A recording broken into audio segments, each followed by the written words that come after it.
2024 वार्षिक परीक्षा की तैयारी करने वाले जितने भी मेरे प्यारे बच्चे कक्षा 9 के विद्यार्थी हैं, आज के इस वीडियो में मैं आपके लिए लेकर के आ चुका हूं। यहां पर आप लोग ध्यान दीजिएगा। कविवर रहीम जी के द्वारा रचित शीर्षक पाठ दोहा। जी हाँ, पाठ का नाम क्या है? दोहा शीर्षक पाठ। और यह हिंदी काव्यखंड का पाठ है। और मेरे प्यारे बच्चों, इस पाठ का दोहा संख्या 9 जो कि इस प्रकार से है।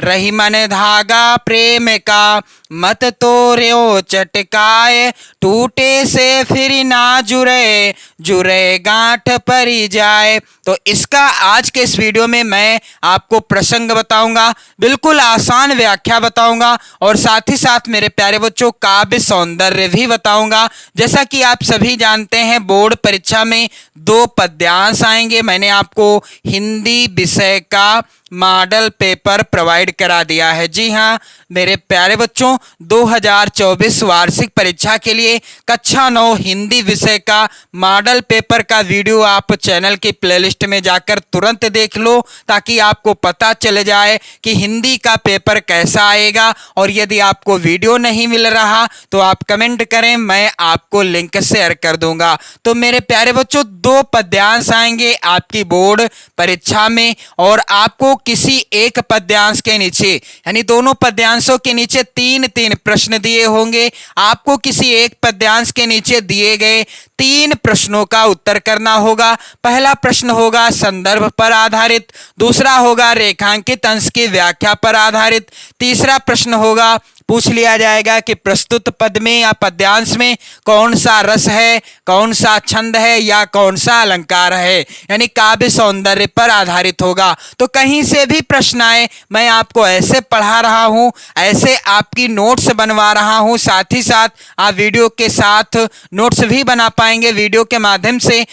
तो आपसे बोर्ड परीक्षा में कहीं भी कुछ भी नहीं छूटेगा। तो मेरे प्यारे बच्चों, यहां पर है रहीमन धागा प्रेम का मत तोड़ो चटकाए, टूटे से फिर ना जुड़े और जुड़े गांठ परी जाए। और मैं आपसे एक और निवेदन करना चाहूंगा कि यदि आपने हिंदी काव्यखंड का जो पहला पाठ है जिसका नाम है साखी शीर्षक पाठ, जो कि रचित है किसके द्वारा? कबीर दास जी के द्वारा रचित है। और मेरे प्यारे बच्चों, पदावली शीर्षक पाठ, आप लोग ध्यान देंगे, पदावली शीर्षक पाठ जो कि मीराबाई जी के द्वारा रचित है। ये दोनों पाठ, साखी शीर्षक पाठ में 15 साखियां हैं और पदावली शीर्षक पाठ में जितने भी पद्यांश हैं, सभी पद्यांशों का मैंने अलग अलग संदर्भ, प्रसंग, व्याख्या और काव्य सौंदर्य बताया है। आप चैनल की प्लेलिस्ट में जाओ, वहां आपको वीडियो मिल जाएंगे इन दोनों पाठों से रिलेटेड।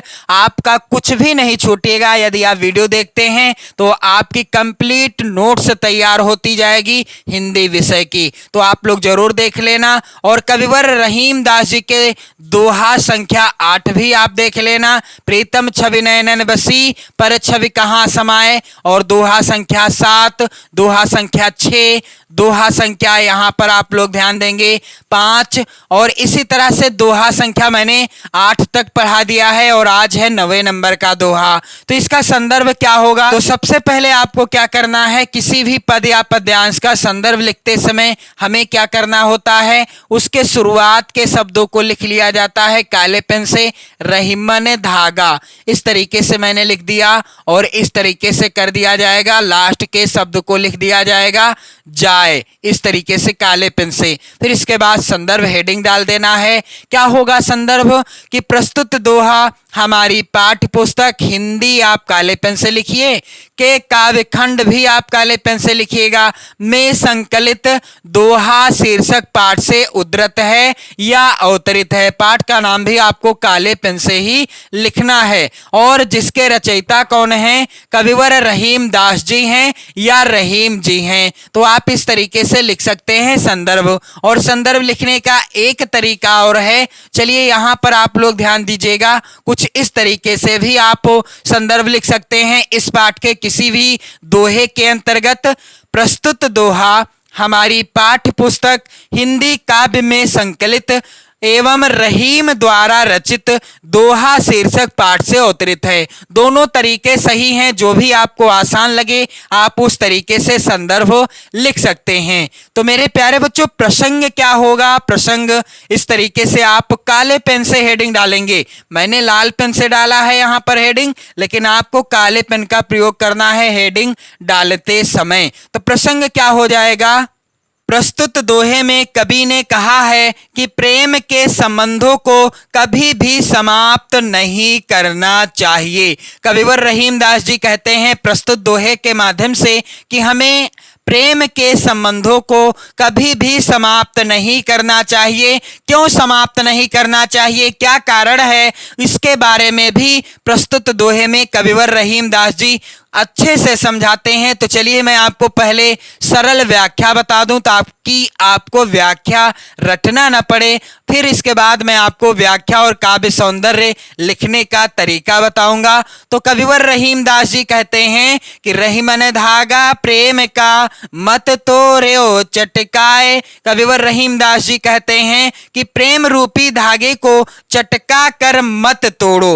रहीमन धागा प्रेम का मत तोड़ो चटकाए। कविवर रहीम दास जी कहते हैं कि प्रेम रूपी धागे को चटका कर भी कभी नहीं तोड़ना चाहिए। क्यों? क्योंकि जिस प्रकार से टूटे से फिर ना जुड़े, जुड़े गांठ पर जाए। कविवर रहीम दास जी कहते हैं कि जिस प्रकार से यदि एक बार धागा टूट जाता है फिर नहीं जुड़ता, और यदि उसे जोड़ा जाता है तो क्या होता है, उसमें गांठ पड़ जाती है। रहीमन धागा प्रेम का मत तोड़ो चटकाए, टूटे से फिर ना जुड़े और जुड़े गांठ पड़ जाए। यदि एक बार धागा टूट जाए फिर क्या होता है, वह नहीं जुड़ता, और यदि वह जुड़ भी जाता है तो उसमें क्या होता है, टूटे से फिर ना जुड़े, यानी एक बार टूट जाने पर वह नहीं जुड़ता है और जुड़े गांठ पड़ जाए, और यदि उसे जोड़ा जाता है तो उसमें क्या पड़ जाता है, गांठ पड़ जाता है, यानी उसमें गांठ पड़ जाती है। तो कविवर रहीम दास जी ने बड़ी अच्छी बात बताई है प्रस्तुत दोहे के माध्यम से। तो चलिए मैं आपको बता दूं कैसे आपको व्याख्या लिखना है। तो रहीमन धागा प्रेम का मत तोड़ो चटकाए।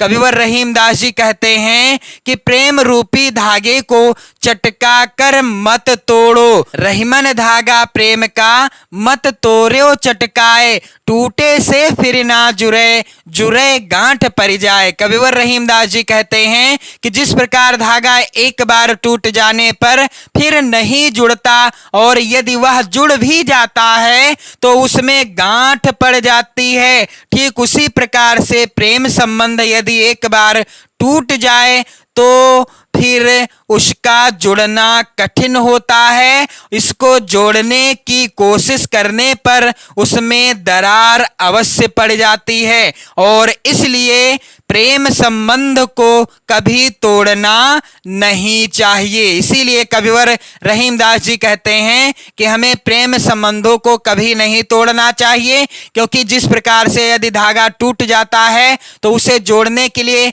उसमें गांठ बनाना पड़ता है, ठीक उसी प्रकार से यदि प्रेम संबंध भी टूट जाते हैं तो वह जुड़ते नहीं, एक तो अगर जुड़ते भी हैं तो उसमें गांठ पड़ जाती है। अब काव्य सौंदर्य आपको कैसे लिखना है, तो काले पेन से आप हेडिंग डालिए काव्य सौंदर्य, और इसके बाद मेरे प्यारे बच्चों यहां पर पहला बिंदु है प्रेम संबंध बहुत कोमल होते हैं, इन्हें सावधानी पूर्वक बनाए रखना चाहिए। कविवर रहीम दास जी कहते हैं कि प्रेम संबंध जो होते हैं ये बहुत कोमल होते हैं, इसीलिए हमें इन्हें सावधानी पूर्वक बनाए रखना चाहिए। अगला बिंदु है भाषा। तो भाषा क्या है, ब्रज भाषा है। मैंने आपको बताया था कविवर रहीम दास जी के रचित जितने भी दोहे हैं आपके दोहा शीर्षक पाठ के अंतर्गत, सभी दोहों की भाषा क्या है, ब्रजभाषा है। अगला है यहाँ पर रस, तो रस कौन सा है? शांत रस है।